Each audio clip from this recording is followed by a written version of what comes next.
Hello दोस्तों, आप सभी का स्वागत है इसके टेक्निकल क्लासेस में। तो चलिए दोस्तों, आज बात करेंगे यानी कि पार्ट 3 पे। इससे पहले अगर पार्ट 2 नहीं देखे हैं, पार्ट 1 नहीं देखे हैं, तो आप लोग जाके वॉच कर लीजिए। प्लेलिस्ट में वीडियो मिल जाएगा, इसका अलग से प्लेलिस्ट बना हुआ है निमी का। ठीक है दोस्तों, निमी का यानी कि प्रैक्टिस सेट इतना यानी कि महत्वपूर्ण हो गया है एग्जाम के लिए, क्योंकि जो वर्तमान में एग्जाम चल रहा है DRDO का, इसमें लगभग जो है यानी कि 95% क्वेश्चन यानी कि नीमे से ही आ रहा है। 5% जो बच रहा है वो बेसिक से आ रहा है। तो आप समझ सकते हैं ये कितना महत्वपूर्ण है। तो इसीलिए यानी कि TG2 एग्जाम से पहले ये वीडियो को करके जरूर जाए। हो सकता है TG2 भी इसका यानी कि वैल्यूशन बढ़ाए और इससे क्वेश्चन ले। ठीक है, तो इसके लिए इस सेट को जरूर करके जाए। ठीक है, ये कंपलसरी है आप लोगों के लिए अगर जॉब पाना चाहते हैं तो चलिए आज का सबसे पहला प्रश्न से स्टार्ट करते हैं। उससे पहले हम बता दें, प्लीज़ अगर आप लोग हमारे चैनल पर नए हैं तो चैनल को जरूर सब्सक्राइब कीजिएगा। चलिए, आज का पहला प्रश्न है यानी कि आर्मेचर वाइंडिंग प्रतिरोध को मापने के लिए किस उपकरण का उपयोग किया जाता है। तो देखिए दोस्तों, किसका कह रहा है, यानी कि आर्मेचर वाइंडिंग का कह रहा है। ठीक है, और आर्मेचर वाइंडिंग का जो प्रतिरोध मापा जाता है वो मेगर के द्वारा मापा जाता है। किससे, यानी कि मेगर से मापा जाता है।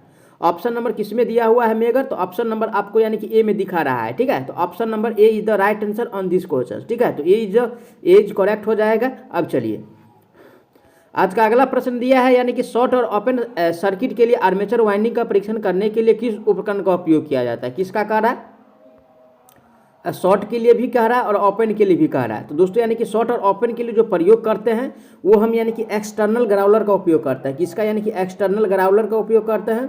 ऑप्शन नंबर किस में दिया है, एक्सटर्नल ग्राउलर, तो ऑप्शन नंबर यानी कि सी में दिया हुआ है, यानी कि बाहरी ग्राउलर। ठीक है, ग्राउलर, तो राइट आंसर की बात किया जाए ऑप्शन नंबर सी सही हो जाएगा। ठीक है, अब चलिए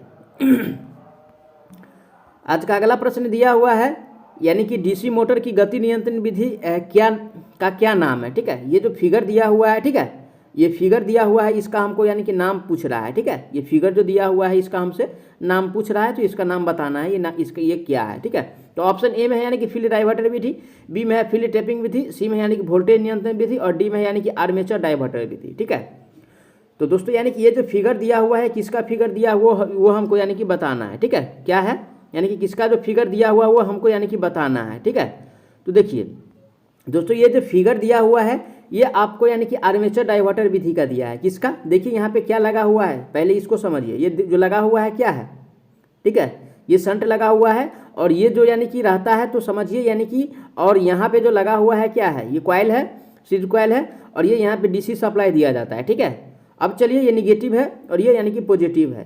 तो देखिए दोस्तों, ये जो यानी कि फिलअप कर रहा है यानी कि आर्मेचर डाइवर्टर का, किसका, यानी कि आर्मेचर डाइवर्टर का फिल कर रहा है।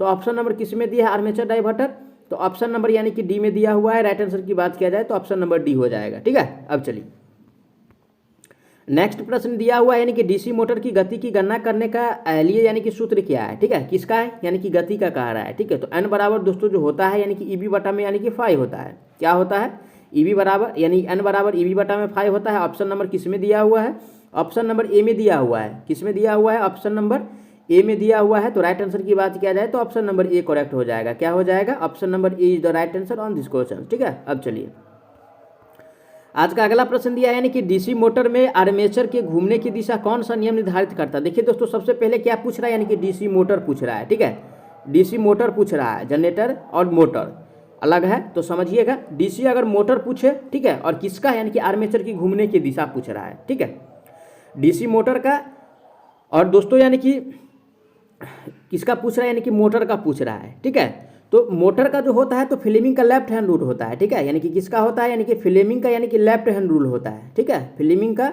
यानी कि left hand rule. Option number किस में दिया हुआ है, ऑप्शन नंबर यानी कि सी में दिया है, यानी कि फ्लेमिंग के बाएं हाथ का नियम। तो राइट आंसर की बात किया जाए ऑप्शन नंबर सी हो जाएगा। यहीं पे अगर जनरेटर आता है दोस्तों, तो यहाँ पे क्या होता है, फ्लेमिंग का यानी कि राइट हैंड रूल होता है। ठीक है, और मोटर है तो फ्लेमिंग का लेफ्ट हैंड रूल। अब चलिए अगला क्वेश्चन पे चलते हैं। अगला क्वेश्चन दिया हुआ है, ठीक है, इसमें क्वेश्चन मिस है तो इसको आगे स्किप करते हैं। आज का अगला प्रश्न दिया है, यानी कि DC मोटर में करंट की दिशा किस नियम से निर्धारित करते हैं। किसका, करंट का दिशा। ठीक है, किसका कह रहा है, यानी कि DC मोटर में कह रहा है।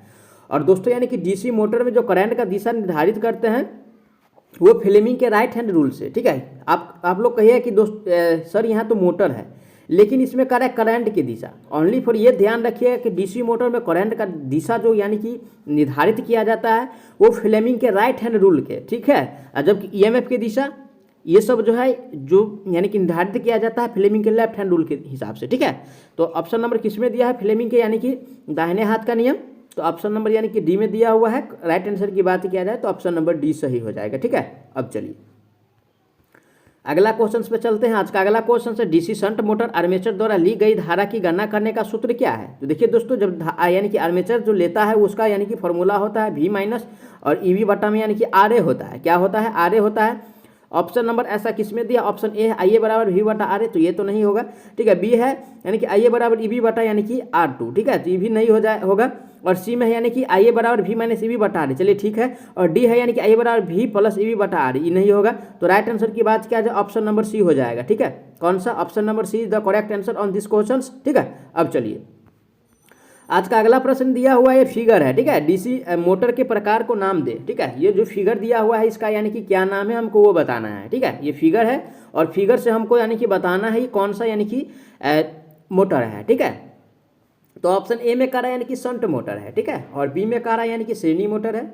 और सी में दिया हुआ है आपको सी में दिया हुआ है यानी कि लंबी शंट कंपाउंड मोटर है। सी में क्या दिया हुआ है? लंबी शंट कंपाउंड मोटर। डी में यानी कि शॉर्ट शंट कंपाउंड मोटर। तो दोस्तों ये जो फिगर दिया हुआ है आपको यानी कि शॉर्ट शंट कंपाउंड का है। किसका?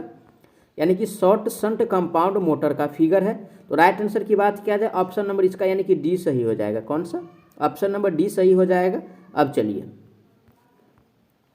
आज का अगला प्रश्न दिया है यानी कि डीसी मोटर में ईएमएफ की गणना करने का सूत्र क्या है, ठीक है। तो दोस्तों यानी कि डीसी मोटर में जो ईएमएफ गणना किया जाता है वो फार्मूला होता है उसका यानी कि पी होता है, उसके बाद यानी कि फाई होता है, एन होता है, जेड होता है और बट्टा में यानी कि 60A होता है। ऐसा ऑप्शन किस में दिया है? देखिए ये यानी कि फाई नीचे है तो ये तो सारा गलत हो गया, ठीक है।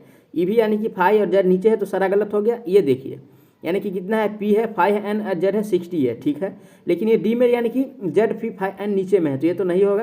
तो राइट आंसर जो दिया हुआ है ऑप्शन नंबर सी में दिया हुआ है, ठीक है। तो राइट आंसर की बात किया जाए ऑप्शन नंबर सी हो जाएगा। अब चलिए आज का अगला प्रश्न दिया है यानी कि यदि कॉइल पिच पोल पिच से कम है तो वाइंडिंग का नाम क्या है, ठीक है। क्या कह रहा है? यानी कि कॉइल पिच कह रहा है। और कॉइल पिच जो है यानी कि पोल पिच से कम है। किससे? कॉइल पिच जो है पोल पिच से अगर कम रहे तो ये जो वाइंडिंग होगा दोस्तों यानी कि शॉर्ट कॉर्डेड वाइंडिंग होता है। क्या होता है?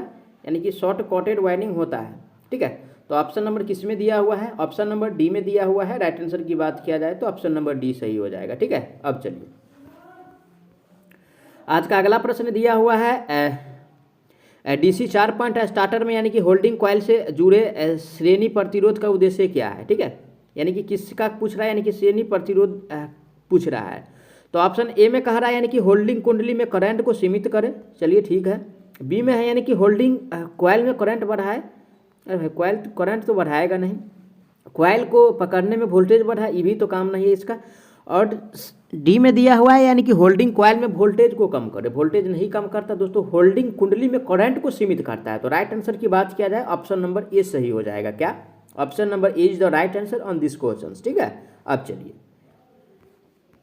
अगला प्रश्न है आज का यानी कि डीसी सीरीज मोटर की किस गति नियंत्रण विधि का उपयोग जो है इलेक्ट्रिक ट्रेन में किया जाता है। तो दोस्तों यानी कि इलेक्ट्रिक ट्रेन में जो करते हैं वो किसका उपयोग करते हैं वो हमको यानी कि बताना है, ठीक है। अब चलिए ऑप्शन ए में कह रहा है फील्ड डाइवर्टर विधि का उपयोग करते हैं, ठीक है। और बी में कह रहा है यानी कि फील्ड टैपिंग विधि का, तो फील्ड टैपिंग विधि का तो नहीं करते हैं, नहीं आर्मेचर का करते हैं, और आपूर्ति वोल्टेज नियंत्रण का भी नहीं करते हैं। तो दोस्तों वो जो किया जाता है यानी कि फील्ड डाइवर्टर विधि, क्योंकि ये बेस गति से ज़्यादा पे इसका कंट्रोल संभव है। तो राइट आंसर की बात किया जाए ऑप्शन नंबर ए सही हो जाएगा, ठीक है। अब चलिए दोस्तों मैं आप लोगों को बता दूं, अगर आप लोग हमारे चैनल पे नए हैं तो प्लीज़ चैनल को जरूर सपोर्ट करें, चैनल को शेयर करें, सब्सक्राइब करें वीडियो को, ठीक है। चैनल को सब्सक्राइब करें, वीडियो को शेयर करें, ये आप लोग कीजिए दोस्तों। मैं आप लोग को यानी कि अच्छे से अच्छे कंटेंट ला कर दूंगा, ठीक है। तो इसके लिए चैनल को जरूर सब्सक्राइब कीजिए। अब चलिए आज का अगला प्रश्न यानी कि डीसी मिश्रित मोटर में आर्मेचर धारा दिशा को बदलकर केवल घूर्णन की दिशा क्यों बदल दी जाती है।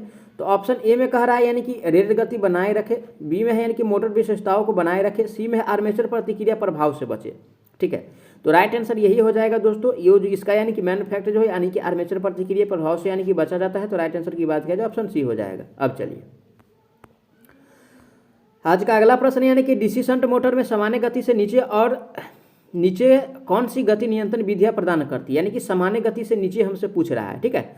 और दोस्तों यानी कि सामान्य गति से जो नीचे जो गति प्राप्त करता है वो आर्मेचर कंट्रोल को होता है। क्या होता है? यानी कि आर्मेचर कंट्रोल होता है जो सामान्य गति से यानी कि नीचे मिलता है। ठीक है, आर्मेचर ऑप्शन नंबर किस में दिया हुआ है? आर्मेचर नियंत्रण कंट्रोल यानी कि armature control method option number C में दिया है। राइट आंसर की बात किया जाए ऑप्शन नंबर सी सही हो जाएगा। ठीक है, अब चलिए आज का अगला प्रश्न दिया है यानी कि कौन सी कुचालक सामग्री श्रेणी बी के कुचालक की है। ठीक है, तो दोस्तों यानी कि श्रेणी बी में जो आता है, ठीक है, यानी कि बी में जो आता है यानी कि फाइबर भी आता है। क्या आता है? यानी कि फाइबर आता है, फाइबर ग्लास आता है। ठीक है, ये सब आता है। तो ऑप्शन किस में दिया हुआ है? Fibreglass option number C में दिया हुआ है। राइट आंसर की बात किया जाए तो ऑप्शन नंबर सी सही हो जाएगा। ठीक है, अब चलिए अगला प्रश्न यानी कि श्रेणी एफ इंसुलेशन का तापमान क्या है। देखिए दोस्तों यानी कि इसका जो यानी कि मैचिंग होता है यानी कि वाई होता है, ए होता है, ई होता है, बी होता है, उसके बाद यानी कि एफ होता है। ठीक है, तो यानी कि सबसे लास्ट में पूछ रहा है तो इसका यानी कि 90 हो जाएगा, 105 हो जाएगा, ठीक है, 120 हो जाएगा और 100 यानी कि 30 हो जाएगा। दोस्तों ऐसे होता है। तो ये जो होगा यानी कि ज़्यादा ही वाला होगा 155 के आसपास और एच जो होगा वो 180 के आसपास होता है। ठीक है, तो देखिए किसका पूछ रहा है? हमका ऐप का पूछ रहा है। तो ऑप्शन नंबर किस में दिया है? 155, ऑप्शन नंबर डी में दिया है। राइट आंसर की बात किया जाए तो ऑप्शन नंबर डी सही हो जाएगा। ठीक है, अब चलिए आज का अगला प्रश्न दिया हुआ है यानी कि लिफ्ट में किस प्रकार के डीसी मोटर का प्रयोग किया जाता है। किस में? यानी कि लिफ्ट में कह रहा है। तो दोस्तों यानी कि लिफ्ट में जो प्रयोग करते हैं कम्युलेटिव कंपाउंड मोटर का उपयोग करते हैं। किसका? कम्युलेटिव कंपाउंड मोटर का उपयोग करते हैं। ऑप्शन नंबर किस में दिया है? Cumulative compound motor option number D में दिया हुआ है। राइट आंसर की बात किया जाए तो ऑप्शन नंबर डी सही हो जाएगा। ठीक है, अब चलिए आज का अगला प्रश्न यानी कि गति नियंत्रण का कौन सा तरीका यानी कि डीसी श्रेणी मोटर में रेटेड गति से नीचे गति देता है। तो दोस्तों यानी कि रेटेड गति से जो नीचे गति देता है वो हमको बताना है। ठीक है, और रेटेड गति से दोस्तों यानी कि नीचे जो गति देता है वो यानी कि आर्मेचर कंट्रोल डाइवर्टर होता है। ठीक है, आर्मेचर डाइवर्टर होता है। तो ऑप्शन नंबर किस में दिया है? यानी कि आर्मेचर डाइवर्टर। तो ऑप्शन नंबर आपको यानी कि डी में दिया हुआ है। किस में? डी में दिया हुआ है। राइट आंसर की बात किया जाए, करेक्ट आंसर की बात किया जाए तो डी हो जाएगा। अब चलिए आज का अगला प्रश्न है क्या प्रभाव है अगर यानी कि चलने के दौरान 4 बिंदु स्टार्टर प्रतिरोध कट ऑफ हो जाता है। तो दोस्तों यानी कि 4 बिंदु यानी कि 4 पॉइंट स्टार्टर यानी कि चलने के द्वारा अगर कट ऑफ हो जाए तो क्या होगा दोस्तों? यानी कि मोटर पे जो प्रभाव होगा मोटर का यानी कि मोटर जो होगा दोस्तों यानी कि मोटर जो है यानी कि बंद हो जाएगा। क्या हो जाएगा? मोटर जो है यानी कि स्टॉप हो जाएगा। ठीक है, मोटर यानी कि स्टॉप हो जाएगा। ऑप्शन नंबर किस में दिया हुआ है? ऑप्शन नंबर ए में दिया हुआ है। राइट आंसर की बात किया जाए तो ऑप्शन नंबर ए सही हो जाएगा। ठीक है, क्या सही हो जाएगा? ऑप्शन नंबर ए सही हो जाएगा। ठीक है, अब चलिए आज का अगला प्रश्न पे चलते हैं। आज का अगला प्रश्न दिया हुआ है यानी कि डीसी मोटर को संचालित करने के लिए आर्मेचर सर्किट में यानी कि कार्बन कंपोजिशन ब्रश की आवश्यकता क्यों होती है। ठीक है, तो दोस्तों यानी कि कार्बन कंपोजिशन ब्रश का जो आवश्यकता होता है वो यानी कि स्पार्किंग को कम करता है। ऑप्शन पढ़ लेते हैं, प्रारंभिक बलागुण को बढ़ाता है, इसका कोई मतलब नहीं है। ठीक है, आर्मेचर प्रतिक्रिया से बचाता है। ठीक है, और बी में दिया है, क्या दिया है दोस्तों? यानी कि आर्मेचर प्रतिक्रिया से बचाता है। ठीक है, बी में जो दिया हुआ है क्या कह रहा है? यानी कि आर्मेचर प्रतिक्रिया से बचाता है। बी में है मोटर की गति बढ़ाने में। ठीक है, और एक मिनट दोस्तों, ये क्वेश्चन है यानी कि बी में जो दिया हुआ है आर्मेचर प्रतिक्रिया को बचाता है और सी में दिया है यानी कि अति भारण से आर्मेचर की रक्षा करता है। ठीक है, और डी में दिया है कम्यूटेशन खंड में स्पार्क को कम करता है। ठीक है, तो दोस्तों इसका जो मेन फैक्ट होता है वो यानी कि स्पार्क को कम करना। ठीक है, कार्बन कंपोजिशन ब्रश का जो मेन कार्य है वो यानी कि स्पार्क को कम करना। तो राइट आंसर की बात किया जाए ऑप्शन नंबर डी सही हो जाएगा। ठीक है, अब चलिए आज का अगला प्रश्न पे चलते हैं। अगला प्रश्न है कि डिफरेंशियल कंपाउंड मोटर में यानी कि शुरू करने के समय श्रेणी क्षेत्र को लघुपथित क्यों किया जाता है। ठीक है, तो दोस्तों यानी कि लघुपथित जो करते हैं क्यों करते हैं? तो ऑप्शन ए में करा प्रारंभिक धारा को कम करने के लिए, बी में है यानी कि मोटर की गति बढ़ाने के लिए, सी में मोटर की गति को कम करने के लिए, डी में रोटेशन की उचित दिशा बनाए रखने के लिए। ठीक है, तो दोस्तों यानी कि इसका उपयोग जो करते हैं कहाँ करते हैं? ठीक है,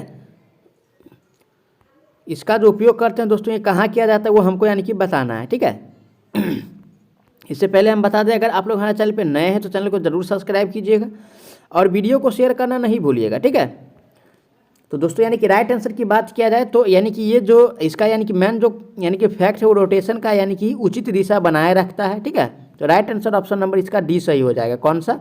ऑप्शन नंबर डी सही हो जाएगा। अब चलिए आज का अगला प्रश्न यानी कि आर्मेचर को संतुलित करने का सबसे प्रभावी तरीका कौन सा है। ठीक है, तो दोस्तों यानी कि आर्मेचर का जो संतुलित करने का सबसे प्रभावी तरीका है वो हमको बताना है, ठीक है। क्या बताना है? आर्मेचर को संतुलित करने का सबसे प्रभावी जो तरीका होता है दोस्तों वो डायनेमिक होता है। क्या होता है? डायनेमिक बैलेंसिंग होता है, ठीक है। डायनेमिक यानी कि बैलेंसिंग होता है। ऑप्शन नंबर किस में दिया है यानी कि डायनेमिक बैलेंसिंग? ऑप्शन नंबर यानी कि बी में दिया हुआ है। राइट आंसर की बात किया जाए तो ऑप्शन नंबर बी सही हो जाएगा, ठीक है। कौन सा? ऑप्शन नंबर बी सही हो जाएगा।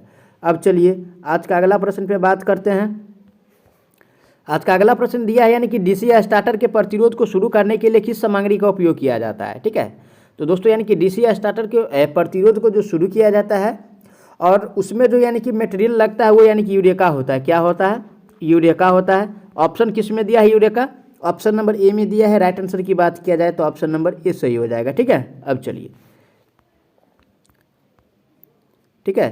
तो आज का सेट में दोस्तों यानी कि इतना ही प्रश्न। और आप लोगों को मैं बता दूं कि अगर आप लोग हमारे चैनल पे नए हैं तो चैनल को ज़रूर सब्सक्राइब कीजिएगा।